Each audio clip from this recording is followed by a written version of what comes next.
అన్నగారి మీద కడతావా అని అర్జునుడి మీదకి యుద్ధానికి వచ్చాడు. ఒక బల్లెం తీసి ఒక్క పోటు పొడిచి ఆయన్ని బాణం వేసి ఒకడిని చంపేశాడు.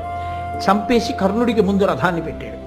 పెట్టి కర్ణుడితో అంటున్నాడు, సభల పలుకుదీవు సరిలేరు నాకని ఇది రణంబు వచ్చే ఎల్లవారి కరుగవచ్చు దీన బెరచోట రజ్జైనా ఇట్లు పూరగింపునగుని ఇచట. నువ్వు సభలన్నిటిలో చెప్తుంటావు అర్జునుడెంతవాడు, నేను అలా చేస్తా ఇలా చేస్తా అర్జునుడిని పడగొడతానని చెప్తావు.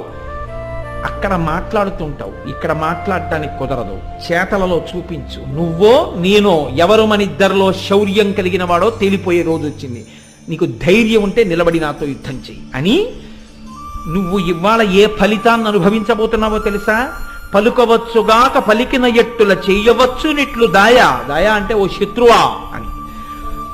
ఎందుబోయేటట్లు ద్రుపద పుత్రిక బరు పంపగాంచి తగిన ఫలమున కందుగాక.